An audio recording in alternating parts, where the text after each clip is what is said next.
Nuclear war. ये शब्द सुनते ही रूह कांप जाती है, सोचकर ही डर लगता है। एक भयानक संभावना।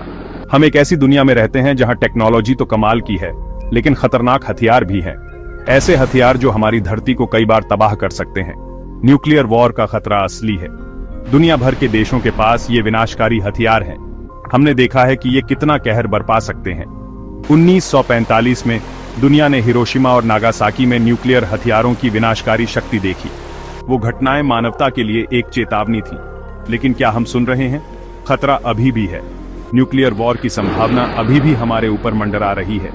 ऐसे युद्ध के परिणाम भयावह होंगे जैसा हमारी दुनिया ने पहले कभी नहीं देखा। हमें खुद से पूछना चाहिए, क्या हम सब कुछ दांव पर लगाने को तैयार हैं? क्या हम अपने ग्रह, अपनी प्रजाति, अपने अस्तित्व के भविष्य के साथ जुआ खेलने को तैयार हैं?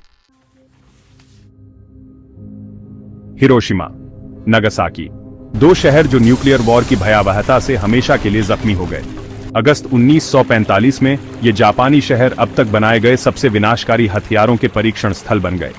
लिटिल बॉय और फैट मैन नाम के इन बमों ने अकल्पनीय पीड़ाएं दी। अंधा कर देने वाली चमक, झुलसा देने वाली गर्मी, बहरा कर देने वाला धमाका, सब कुछ एक पल में। इमारतें मलबे में तब्दील हो गईं। लोग भाप बनकर उड़ गए, जमीन पर सिर्फ परछाई छोड़ गए। जो लोग शुरुआती विस्फोट से बच गए, उन्हें एक नए खौफ का सामना करना पड़ा, रेडिएशन। विस्फोटों के बाद के दिनों और हफ्तों में हजारों लोग मारे गए। रेडिएशन के दीर्घकालिक प्रभाव दशकों तक जीवित बचे लोगों को परेशान करते रहे। कैंसर की दरें बढ़ गईं, जन्म दोष बहुत आम हो गए। हिरोशिमा और नागासाकी ने दुनिया को कड़ी चेतावनी दी। उन्होंने हमें न्यूक्लियर वॉर के विनाशकारी और स्थायी परिणाम दिखाए। उनकी कहानियां एक याद दिलाती हैं, मानव इतिहास में दर्ज एक शिक्षाप्रद कहानी। एक ऐसे हथियार की कल्पना करो जो इतना शक्तिशाली हो कि वो पूरे शहर को सेकंड में भाप बना दे। न्यूक्लियर विस्फोट के तुरंत बाद अकल्पनीय अराजकता और विनाश का दृश्य होता है। पहले आती है एक अंधा कर देने वाली चमक, हजार सूरज से भी तेज। ये तेज रोशनी विस्फोट से मीलों दूर तक अंधापन पैदा कर सकती है। फिर तेज गर्मी की एक लहर जो सूरज की सतह से भी ज्यादा गर्म होती है। ये ऊष्मीय विकिरण अपने रास्ते में आने वाली हर चीज को भाप बना देता है, कंक्रीट को धूल और इंसानों को परछाई में बदल देता है। इसके ठीक पीछे आता है ब्लास्ट वेव, दबाव की एक दीवार जो इमारतों को गिरा देती है और मलबे को सुपरसोनिक गति से उड़ा देती है। हवा खुद एक घातक हथियार बन जाती है जो ज्यादा गर्म धूल और मलबे से भर जाती है। जो लोग ब्लास्ट रेडियस में होते हैं, अगर भाप नहीं बनते हैं तो उनकी निश्चित मौत होती है। लेकिन न्यूक्लियर विस्फोट की भयावहता यहीं खत्म नहीं होती। शुरुआती विस्फोट और गर्मी सिर्फ शुरुआत है। बाद में एक खामोश कातिल छिपा रहता है, रेडिएशन। अदृश्य और गंधहीन रेडिएशन चुपचाप हर उस चीज को दूषित कर देता है जिसे वो छूता है। उच्च स्तर के रेडिएशन के संपर्क में आना घातक है। ये शरीर पर कोशिकीय स्तर पर हमला करता है, जिससे तीव्र रेडिएशन सिकनेस होती है। इसके लक्षणों में मतली, उल्टी, दस्त, बालों का झड़ना और आंतरिक रक्तस्राव शामिल हैं। तत्काल चिकित्सा के बिना मौत निश्चित है। जो लोग ब्लास्ट रेडियस से बाहर हैं, वे भी फॉलआउट से प्रभावित हो सकते हैं। रेडियोधर्मी कण हवा में सैकड़ों मील तक जा सकते हैं। पानी, भोजन और जिस हवा में हम सांस लेते हैं उसे दूषित कर सकते हैं। रेडिएशन के लंबे समय तक संपर्क में रहने से कैंसर, जन्म दोष और अन्य स्वास्थ्य समस्याओं का खतरा बढ़ जाता है। भाग 5, एक जहरीली दुनिया। न्यूक्लियर वॉर के दीर्घकालिक परिणाम शुरुआती विस्फोट और रेडिएशन से कहीं आगे तक फैले हुए हैं।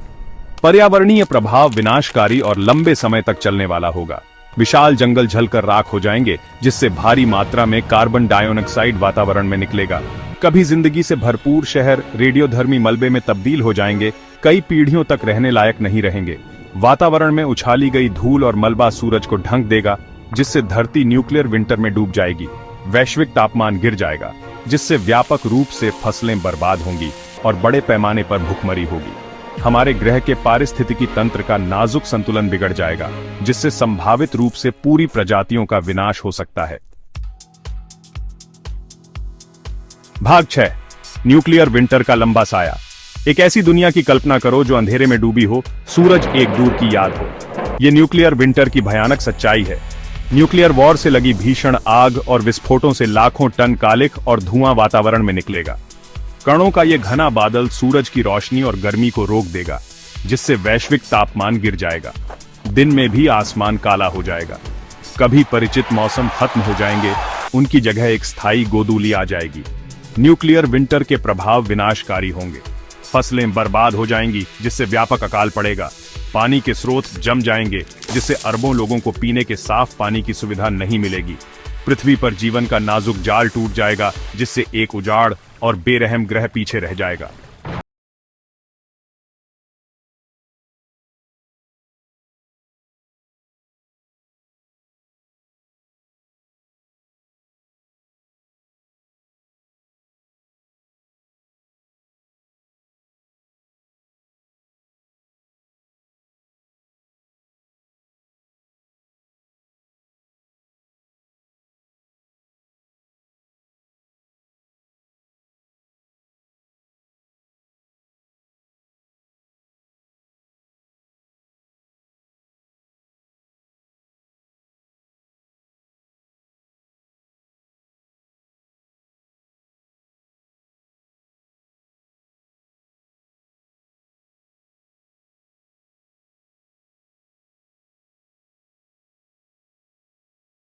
उठाना पड़ता है।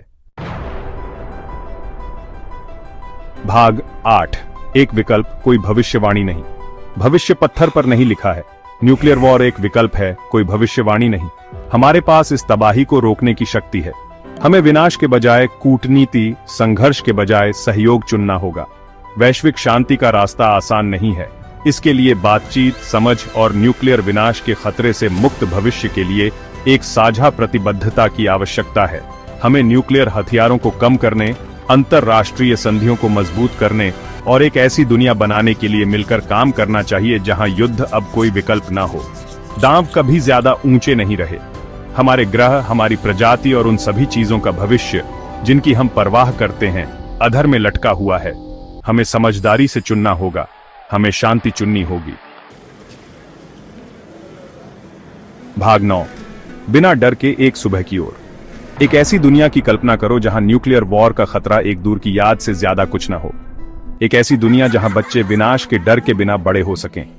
एक ऐसी दुनिया जहां मानवता की प्रतिभा का इस्तेमाल एक उज्जवल भविष्य बनाने के लिए किया जाए, न कि ज्यादा विनाशकारी हथियार बनाने के लिए। ये वो दुनिया है जिसे बनाने के लिए हमें प्रयास करना चाहिए।